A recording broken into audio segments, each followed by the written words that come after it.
everyone, and welcome back to my channel. It's Melinda with Tailored and Teal. I am a part-time reseller on Poshmark, Mercari, and eBay. And today I'm bringing you a video of how to get 5-star ratings on Poshmark. Stay tuned.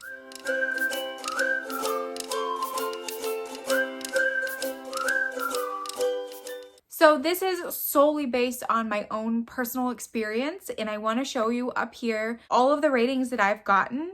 So I've had 578 5 stars, 10 4 stars, and 1 1 star. I've had no 3 stars, and I will say that the 1 star was because a customer wanted to return the item. I tried to explain to them that Poshmark does not accept returns for fit, and then she went into saying, well, I don't think they're authentic, and I said, please open up a case if you'd like to, initiate a return, and then she just left me 1 star instead.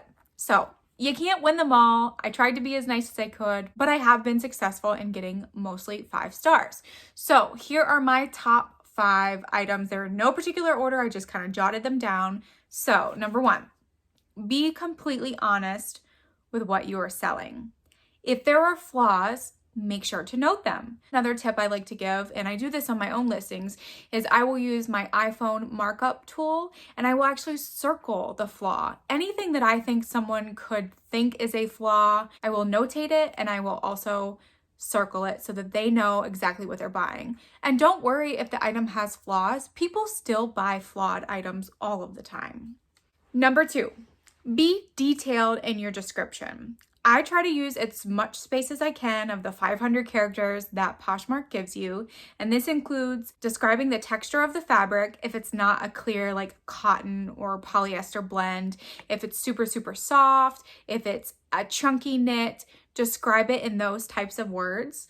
Also, describe the color if it's an odd one. So if, it looks one way under your lights, but then you bring it into natural light and it looks a different way, make sure to photograph it in both scenarios and explain which one best represents the color. I've had this happen a lot, and I try to give as best detail as I can.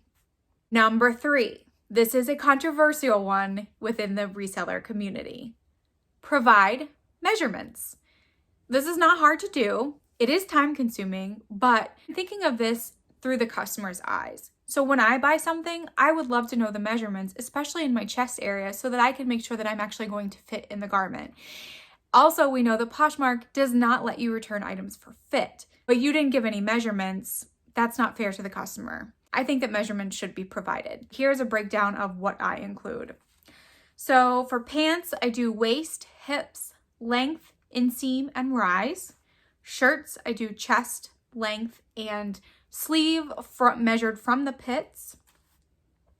Jackets, I do the same as shirts, but I add in the shoulder to shoulder seam in the back.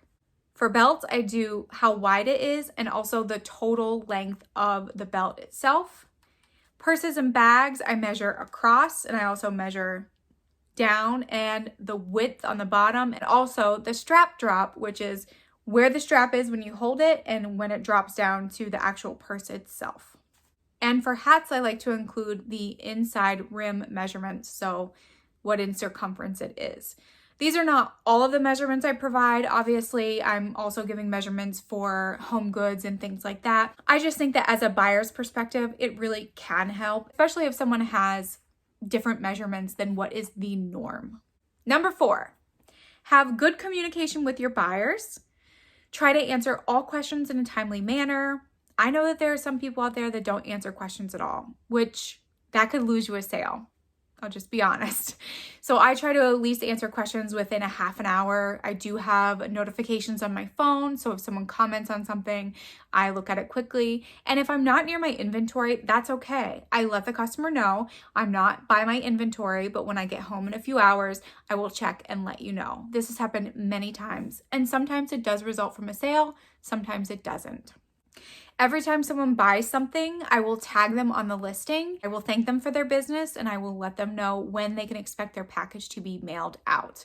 I do get a lot of good feedback from this because people appreciate knowing when their package is going to be sent out. And also, you're thanking them for purchasing an item from your store. Definitely something to consider.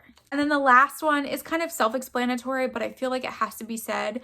package your item with care so that it's protected. You don't have to be fancy. You don't have to get special colored bubble wrap or colored tissue paper. I use packing paper that's cream colored I get from Walmart. Just make sure that it's waterproofed. So if something is delicate, I suggest putting it in a clear poly bag. Make sure that you include your business card so that they know who you are, or a note works as well. So those are my 5 tips on how to get a 5-star rating on Poshmark.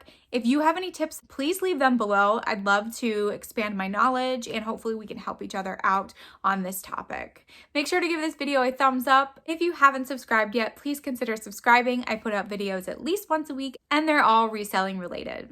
And as always, I'll see you in the next video. Bye.